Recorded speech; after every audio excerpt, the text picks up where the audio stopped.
Всем привет, всем доброго дня. Мы с мамусиком, с моей подружкой, лягушкой сидим. Мы, приехали, время 10 часов, у нас 10:15. У нас врач должен принимать гериатр. Гериатр. Это врач для пожилых людей. Вот. 21 градус на улице, 60% влажности. Все прекрасно и удивительно. Ждем, когда нас допустят на прием. Будем разговаривать с врачом, лечить ножки мамусик. Я говорю: мамусик, тебе зачем ты волосы распускаешь? Надо шишку собрать. Она специально, чтобы я ей дергала волосы, вот так вот тянула, она специально их делает. Она говорит: это я для тебя, Алечка, говорит, для доченька моя любимая. Волосик распустила, чтобы я дерганула. Не захватываются они все, перепадают и падают. Я замучилась. Вот еще немножко подрастут, потом уже легко будет их. Всю жизнь любит вот эту шишку на башке носить. Самая любимая прическа. Всю жизнь с такой прической, когда у нас ходит. Ну, немножко раньше по-другому делала. Начесывала, она тут начесывала. Сейчас она не начесывает ничего. А раньше у нее были начеса. А у меня, заболевание. Заболевание называется, это врожденное, послеродовое. Это, как оно называется-то, я забыла. Навязчивая идея. Я читала книжку, брала маленькую книжку в аптеке, в библиотеке. Когда была беременна, я ходила в библиотеку, мне почему-то я прям хотела очень читать сильно. И вот, я там прочитала статью. Вот я очень люблю дергать волосы с детства, наматывать на палец и дергать. Прям это называется психическое, расстройство там. Но оно никому вреда не приносит. Ее волос. Только мне. Называется навязчивые дети. Дети, которые любят лазить в глаза, тоже родителям, потом сосать палец, дети. Это тоже психическое это отклонение, Ну, это родовая или родовая травма, или врожденная, говоря. Это заболевание, оно не проходит. Вот. У меня бабушка, царство... Нет, конечно, мам, там волос же нет, у него короткие же. Как я могу дергать-то? У меня бабуля, царство небесное, она, когда я у нее ночевала, спала с ней я, она заплетала на ночь 2 косы и одевала платок. Ну, простой ситцевый платок. А я найду вот здесь, мне же много не надо, я вот так залезу вот сюда. Бабушка спит, а я ее вот здесь вот.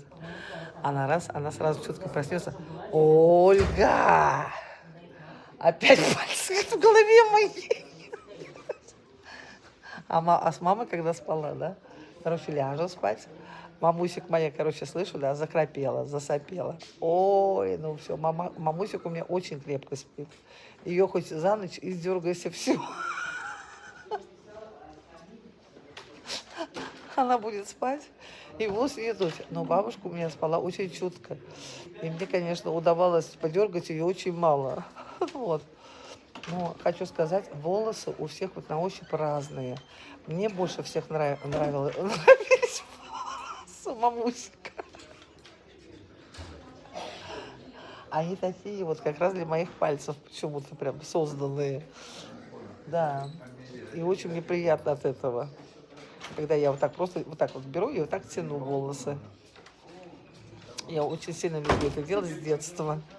Всю свою жизнь. Ну, когда волос рядом мамусикиных нет, я живу с этим спокойно. Но когда они рядом, мне прям хочется прям к ним прикоснуться. У меня руки так туда и тянутся.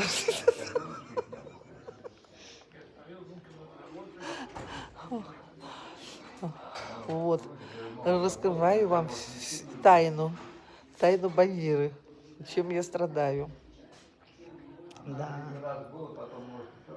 А вот когда так тяну, я прям хорошо себя чувствую очень. Прям наслаждаюсь жизнью. Но я не делаю больно. Я стараюсь тихонечко, не больно. Не думайте, что я какая-то жестокая, чтобы там прям боль причинить. Нет, я так тихонечко, аккуратненько, так, знаете, слегка, так прям вот не вытягиваю так это, чтобы с болью-то. Тихонечко. Когда найдешь какой-то волос, ты там ищешь волос, ты ищешь Волос, какой-то, волос еще. ищешь твои пальцы, ищут волос какой-то, и вот самый... А это хроническое заболевание. И потом, Оно вообще не когда лечится. найдешь ты этот волос, ты его дернешь. Ты ищешь, где этот волос, какой у меня есть. Так и называется. Навязчивая идея. Я помню, эта книжка так называлась. А нет, названия не было. Ой, название я не помню, короче говоря. Ну, название, как эта книжка называлась. А там были вот эти вот про заболевания психические, короче, отклонения. Но у меня одно единственное, у меня больше нет отклонений. Я вот честно говорю. Одно, вот с этими с волосами связанными. Пальцы я не сосала, нет. В глаза я не лазила, да, мамусик?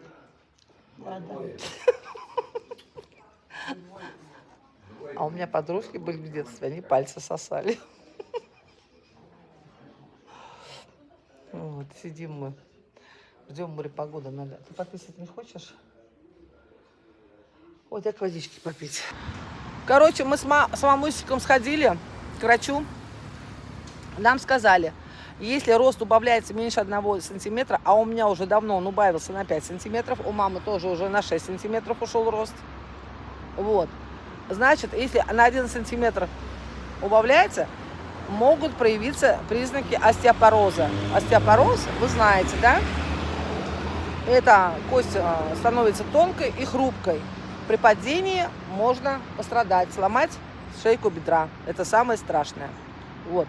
Она у меня очень часто падает в лесу. Надо быть очень аккуратно ходить. Ноги надо поднимать, стараться. Конечно, в лес противопоказано ей ходить одной, но место жительства менять нельзя, врач сказала. Она должна жить у себя дома.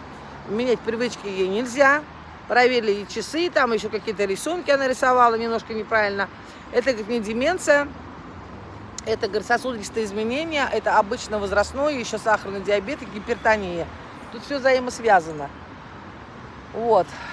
Деменции у нее нету. Она хорошо посчитала цифры, там прибавить, убавить. Все она в уме посчитала. В математике она хорошо. Потом ей там 3 слова сказали запомнить, через 5 минут спросили, прочитала, она ответила, да, мам? Вот. Насчет этого дела умница, она у меня за собой ухаживает. Спросили, кто за вами ухаживает? Сама она ухаживает, она стирает все сама, гладит она себе сама. Она у меня чистоплотница, умница, готовит она себе сама. Таблетки пьет сама. Мамусик у меня просто звездуля моя. Вот, съездили мы сейчас, сидим, думаем, куда нам податься. Зовет меня на рынок, я говорю, на рынок я поеду, я с тобой потеряю все свое время, мне надо на вождение. Мы сейчас едем в Новочебоксарск с ней, зайдем там на рынок, ей нужна приправа для плова. Она хочет пловик. Белок пониженный, сказали. Нужно есть творог, конечно же, и яйца каждый божий день. Белок у нее пониженный, это плохо. Назначили, значит, обследование, которое нам сказали в Марпасаде делать бесплатно. Она написала, чтобы дали направление в Чебоксары. По направлению это бесплатно. Вот сюда тебе дадут направление, вот сюда. И тут тебе делают бесплатно с Марпасада. Вот это обследование на остеопороз, в каком состоянии у нее кости. Вот. А так, в принципе, ну что, все стабильно и ровно. Все нормально для 74 лет. Страшного ничего, слава богу, нет. Ну, как бы так. Да, мамусик? Она живет одна, она живет спокойно. Ей нужно спокойствие, она соблюдает спокойствие, ее никто не нервирует. Она знает, что ей сготовить, что ей покушать, куда ей сходить, что ей купить. Вот. Никто ее не тревожит. А менять нельзя ничего уже в таком возрасте. Конечно, нельзя. Потому что, говорит, очень плохо скажется на здоровье. Не надо, Конечно, говорит, менять. просто. Вот когда ты доживешь до моих лет, Да. ты сама поймешь, что уже менять тебе, это твое уже. Ты все знаешь в своей комнатке, ты знаешь, это все твое родное. Ну, если мы только уедем с тобой на зиму за границу, и все, поменяем вместе. Место жительства. За границей. К морю мы поедем с ней, ну, на 3 месяца пожить вот так вот. А так нет, так мы на постоянно не будем ничего менять. Мы к морю поедем на зиму, Во Вьетнам, например, мы полетим, там мы поживем зиму, а потом мы назад вернемся. Вот, домой. Коляна оставим с собаками и поедем во Вьетнам с мамусиком. А почему бы нет? Очень многие пенсионеры уезжают во Вьетнам, мам. Я думаю, что нам надо с тобой рвануть. Рванем, Пока еще при памяти, пока силы еще есть.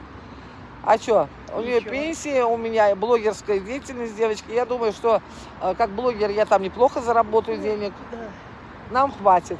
Мы люди скромные. да. Нам ничего такого сильно не надо. Творожок, мяско, яйца, молочко. Что нам? Ничего. И все. Ну, по-скромному живем.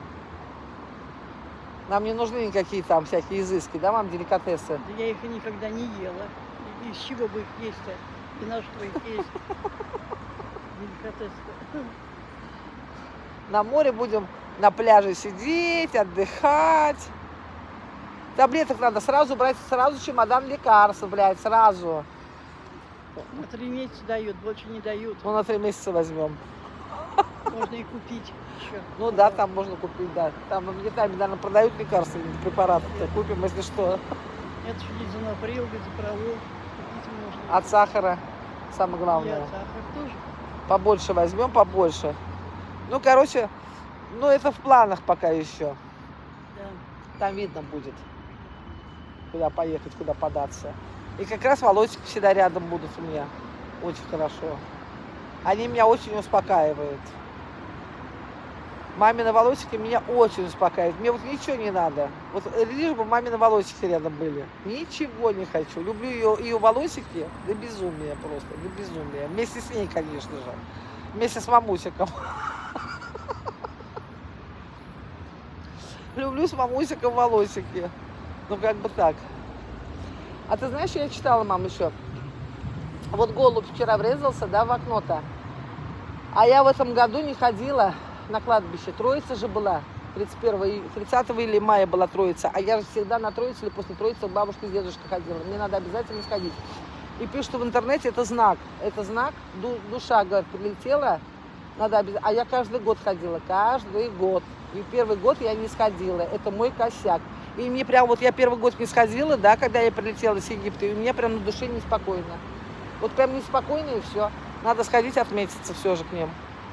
Схожу я на кладбище, съезжу на днях. Надо навестить. Вчера голубь у меня врезался в окошко. Это дал знак. Может быть. Да, надо обязательно навестить. Все может быть. Я свечи-то поставила, я поминаю их всегда, но сходить на кладбище. Это, знаете, как я, ну, это уже, наверное, тоже вот Традиция это, уже. традиция уже, моя традиция. Я каждый год хожу туда, к бабушке с дедушкой. С ними разговариваю. И уже вот один раз не сходила, и вот и мне на душе неспокойно. Вот что. Надо обязательно появиться к ним, сходить, поговорить. Вот такие дела. Погода у нас хорошая, небо голубое, слава богу, не бомбят, слава богу, сегодня все спокойно, фиш да гладь. Поехали мы с мамусиком, увидимся. Но волосики я не могу оторваться, это вообще. Это чудо природы, это не волосы, это чудо. Пускай они седые. Это чудо чудное. Вот так. А волосы такие у меня женщины. Седые, мам. Надо покрасить, мам. Я, Ольга, красить не буду, я исчесалась. Я так исчесалась, что у меня уже сил нет чесаться, как в условных часовочные. Мам, не чешется только лентяй. Кому чесаться лень? А ты же не лентяйка, Да, чешись да чешись. да. Ага. Какое раздражение-то идет. Вот здесь до сих пор все чешется. Не проходит. Раздражение тоже идет. Ну все, мы едем. Красота. Когда вот такой автобус, когда народ нет, хорошо. И свежо. Свежо. И открыто, все хорошо. Красота. Да. Мы как интуристки с ней. Как я хорошо съездила. Как я хорошо приехала. Время 2 часа. 2 часа. У меня что-то сегодня разболелась голова, народ. Вот прямо, знаете, вот где-то перед вождением очень сильно разболелась голова. Но, а что делать, все равно я с болью покаталась, откаталась сейчас. Время 14:20, и я дома. Так, сколько я нашагала? 5817. Сегодня, видите, больше. Вот. Вообще я должна кататься была до 14:50. По городу мы проехали, на автодроме мы не были. Ой, с Димой, как хорошо. Как хорошо. Вы даже не представляете. Вот эта вот машина, руль это мое. Вот села, да, и все. Я отвала башки. Конечно, сразу перепутала вначале. Блять, газ с тормозом, педаль. Ну, это ладно. Это все хуйня. Как хорошо, прям душа на распашку. Как я хорошо съездила, никто не знает. Что я купила? Я купила на рынке, была с мамой сегодня. Салат. Так, курица замороженная. Моя любимая кура. Я зашла в магазин Наумов. Курицу взяла. Маме нужно было, как его, купить приправу для плова. В Чебоксар мы на рынок не поехали. Я ее повезла в Наумов, Новочебоксарск, в свой любимый магазин. И, короче, она там купила последнюю приправу на 80 рублей, 4 чайных ложки. Последняя была. Так, огурчики домашние на 100 с чем-то рублей, девочки, по 180 рублей, короче. Домашние огурцы. Курица, я не помню, сколько там она, 1,5 килограмма. 280, ну 500 рублей, наверное. Что я взяла в белорусском магазине? Мы с вами были как-то в белорусском магазине раньше, и не раз.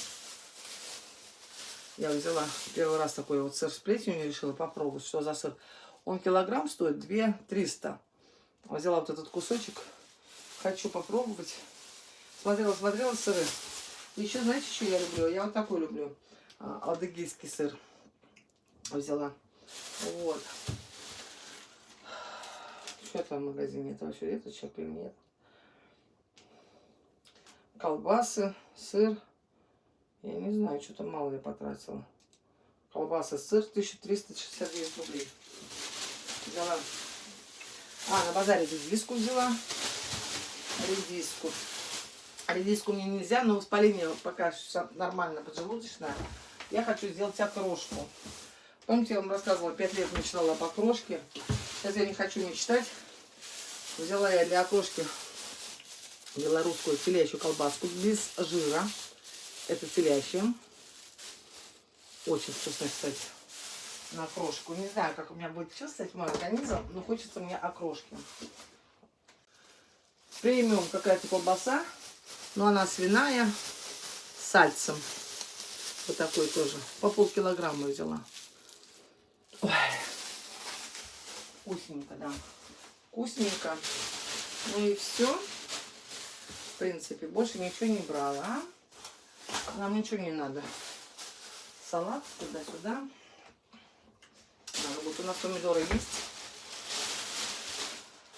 Экзамены 9 человек сдали. Такое впервые за много лет. Обычно 2-3 человека сдавали, а то и 1. 9 человек. С морфосада сдали и парень, и девушка. Она теорию сдала со мной. Когда я сдавала теорию о вождении, видимо, она сдавала со второго раза вождения. Со второго раза сдала вождение. Она уже купила машину Ладу Гранту до экзамена. Она взяла БУ. Ну, конечно, я очень рада за людей, которые сдали экзамены. Я знаю, какие это чувства, что они пережили. Я очень рада за них. Просто очень сильно. Честно. Я это представляю. Это ощущение. Вот. Молодцы. Конечно, рада. Почему бы мне за чужих людей не порадоваться? Пускай они тоже учились, они тоже старались. Умницы, умницы. 9 человек. 9 человек, девочки, сдали. Вообще. Это невероятно. Для нашей автошколы, вообще не только для нашей, это вообще невероятно, честно сказать, чтобы из 27 человек, 27 человек сдавали, а выпустились 9 человек. Вот так. Это очень здорово. Так, он мне отметил, там, он говорит, подпись ставить не обязательно, но отметить он должен был мне. Сколько я уже езжу-то, а? Блядь. Тетрадку надо брать обязательно на вождение, девочки. Так, ага. А, подписался. Так. Город автодром пишет. А мы, ну, он так поставил, да. 53 вождение. 53 вождение, это считайте 53 вождение, 106 вождений, 106 часов. Летаю, девчонки, на машине летаю. У меня, конечно, есть в перспективе автомобиля, ну, БУ, иномарка. Я уже с хозяином поговорила. Он пока думает, продавать или не продавать. Пока я не буду ничего говорить заранее, не обессудьте. Мы разговаривали с ним. Это как-то недавно мы разговаривали с человеком. Вот. Потому что он думает брать другую. Я на этом автомобиле ездила с этим человеком. Поэтому, девочки, я знаю, что за машина. Она автомат. Этот, не совсем автомат, а там этот радиатор, или как он называется. Ну, неплохая машина, хочу сказать. Если будет продавать за неплохую цену. Но это по воде виллы написано. Так. Что я хотела сказать? Майку я не закрываю в клетку. Очень хорошо себя собаки вели. Я здесь закрываю дверь. Вот здесь закрыла дверь. И там они свободно бегают. Все. Все, ничего не порвали. Бонька бы, да. Бонька бы порвала бы. Все бы разгрызла намертво. И все бы обоссала. Вот так. Проблем было бы куча. Так, я пепельницу хочу достать. Ой. Голова болит. Таблетку хочу выпить. Обезболивающую. Пепельницу я замочила. Это достать. Конечно, девочки, но вождение. Для меня это все. Вот машина это мое. Это мое призвание. Вот честно. Я уже чувствую себя, вы знаете, ну, до профессионала, конечно, мне далеко, но я чувствую себя как профессионал за рулем. Нет, это не ошибка, я езжу хорошо. Вот насколько это возможно. Я езжу неплохо, я не боюсь. Это самое немаловажное, я не боюсь машин встречных, ни высоких, ни низких. Вот. Понимаете? Для водителя это немаловажно. Вот. И дальнозоркость и... Ой, устали. А насчет платья. Женщине понравилось платье, с которым мы ехали. Она говорит, где такое платье купили? Я говорю, купила на Вальберес. Очень красивое, говорит. Я говорю, ну, знаете, не только красивое, оно очень, говорю, это практичное. Во-первых, дешевое, 2800, она вообще обалдела, когда о цене узнала, ну, что дешево. И, во-вторых, оно, говорю, хоть в первый, она говорит, да, хоть в первый, хоть в мир, хоть можно на праздник, хоть на банкет, хоть на свадьбу, хоть на день рождения, да, хоть просто носить его для повседневной носки, оно не мнется, его хоть в дорогу, оно легко стирается, оно сушится, его не надо гладить. Но платье на все случаи жизни и очень красиво пошито. Скрывает все достоинства. Поняли, да?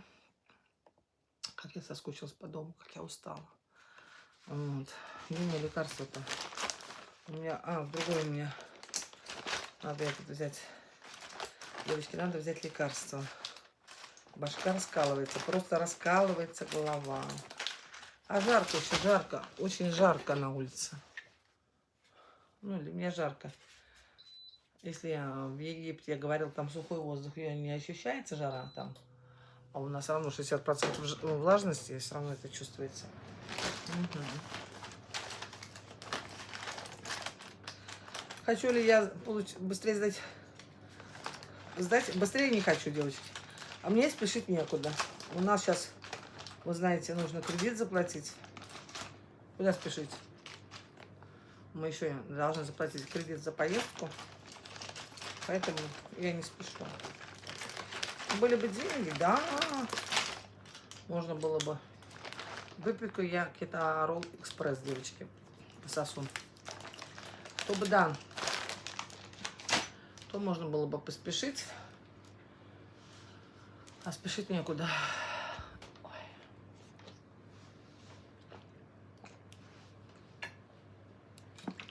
Не знаю, как себя я буду чувствовать на автомобиле-автомате. Я привыкла к механике. Вот просто привыкла к механике, вы понимаете? Я не знаю, какие это ощущения на автомате. Да, все говорят, что легко, хорошо, но мне вот надо обязательно, чтобы моя рука переключала скорость, передачи. И ноги мои. Как мне перестраиваться, я даже не могу представить. Что-то у нас... все выключено. Я все выключаю обычно, когда ухожу. Завтра мы с мамой пойдем к терапевту. Ну, как обычно, короче. Не записывались, так просто пойдем без записи с утра. Ой, как хорошо, ну как хорошо. Вот мои бы чувства вам передать, что я чувствую внутри, когда я еду за рулем. Вы даже себе представить не можете.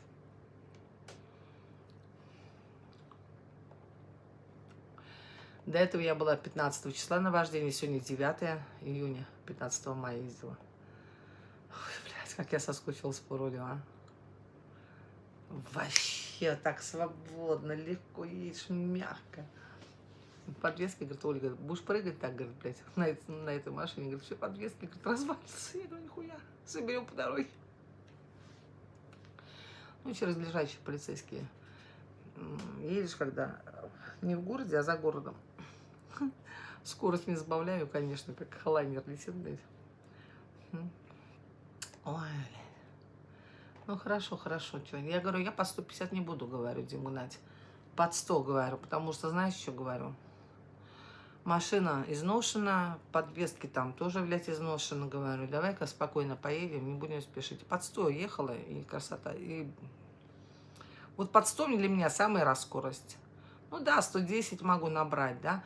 Если не будет мотать машину, он говорит, Оля, это, говорит, она просто еще не все лады, говорит, мотает. Говорит, она же, говорит, у нас служебная, ну, говорит, учебная.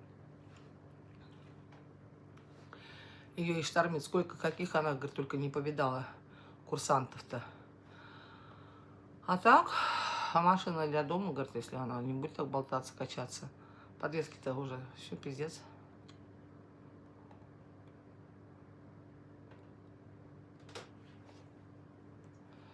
Где я приобрела блузон? Спрашивает меня на Рутубе. На Джуме.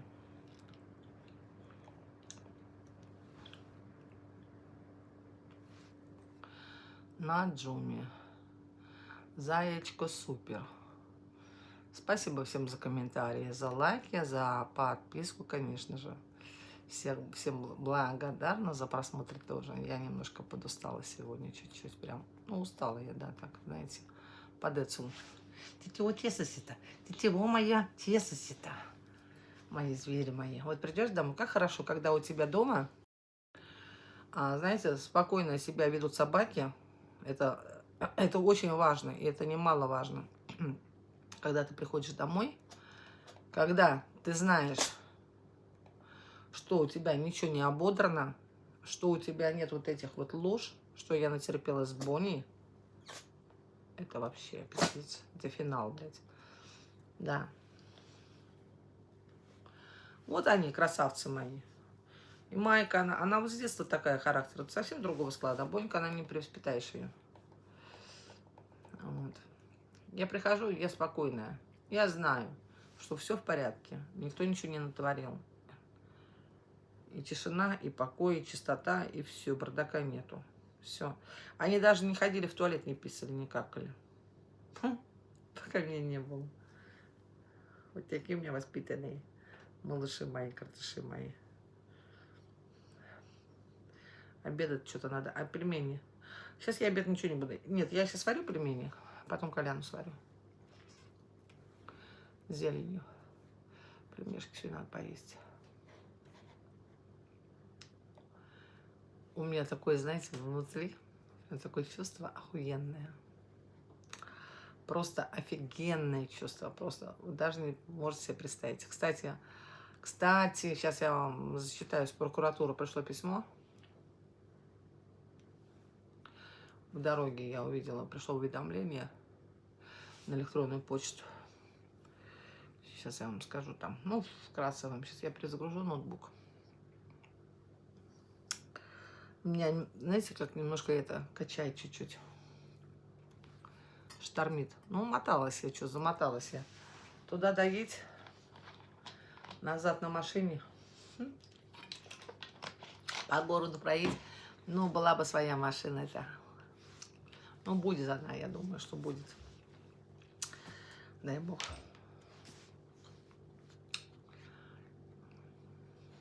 Не знаю.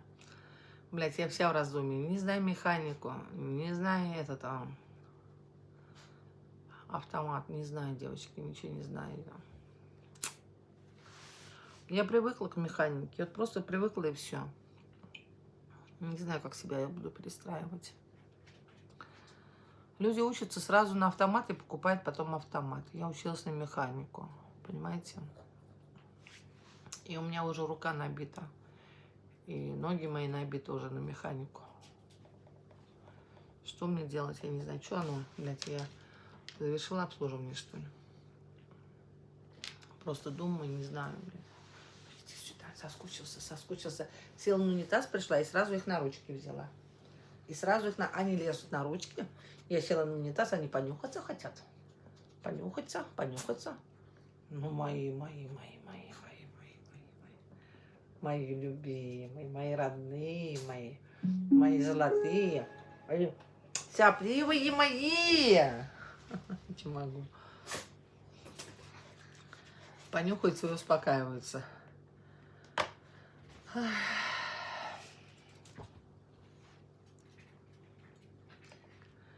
Маму дождались, теперь папу будут ждать. Все, тихо. Что-то уронила. А, провод упал, да, у нас тут? Так, что у нас тут пишет прокуратура-то? Я в дороге прочитала.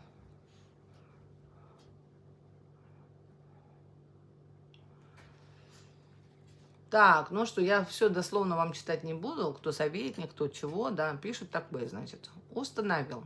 В прокуратуру Мариинско-Посадского района 26 мая поступила жалоба от меня о несогласии с постановлением об отказе в возбуждении уголовного дела, которое рассмотрено в порядке статьи 124 УПК Российской Федерации.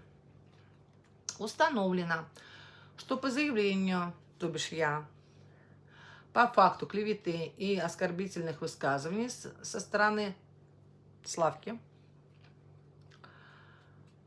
от 29 апреля такой-то номер регистрационный, таким-то, ну, кто это дело рассматривал, да,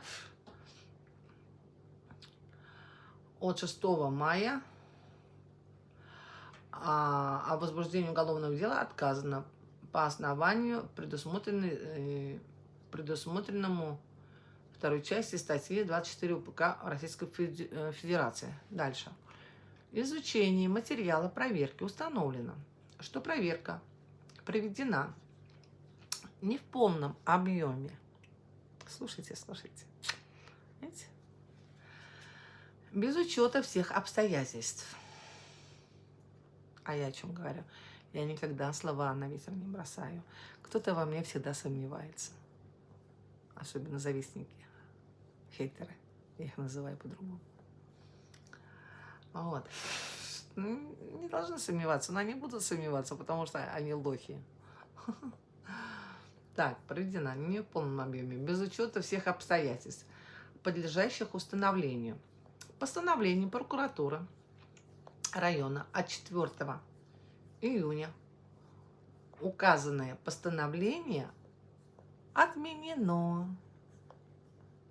Прокуратура отменила это постановление. Они проверили, они не согласились. А я что говорила?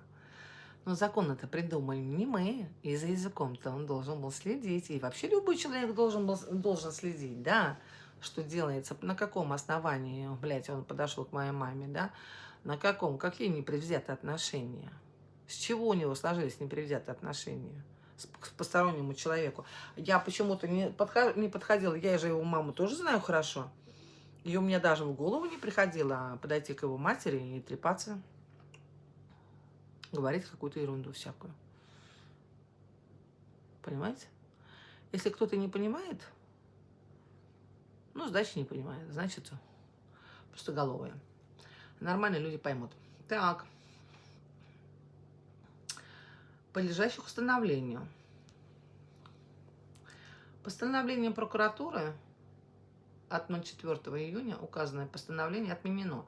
Материалы и копии жалобы от 20.05.26 подлежат направлению в МВД России Мариинско-Посадской для организации дополнительной проверки. Я говорила, что они заставят их дополнительную проверку. Я думала, что прокуратура будет проверять, но, видимо, это работа полиции. Он просто взял и вот так, я говорила это простыми словами, взял и выкинул все в корзину, да?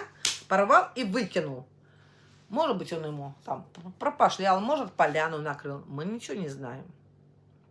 Но с этим будут разбираться, и, конечно, даже, может быть, вплоть до увольнения этого участкового. Я не буду озвучивать, неважно. Вот. Кто принимал у меня заявление. Вот так. Потому что так нельзя. Ты же работаешь в полиции, ну, как-то есть законы, блядь, у тебя должно быть это юридическое образование или что, или вообще ты никак, да? Ладно. На основании изложенного и руководствуясь статьей 124 УПК Российской Федерации постановил жалобу, то бишь меня, от 20.05. Эта жалоба была, первая жалоба, поданное заявление 20-го. Вот, вторая это я жалобу подавала, жалобу. Второй раз я вам зачитывала 20 мая, да, перед отъездом, о несогласии с постановлением об отказе возбуждения уголовного дела удовлетворить. Мои жалобы удовлетворили.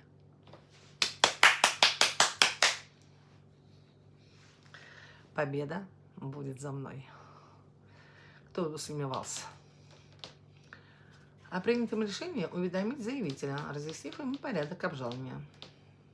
Ну, как-то так.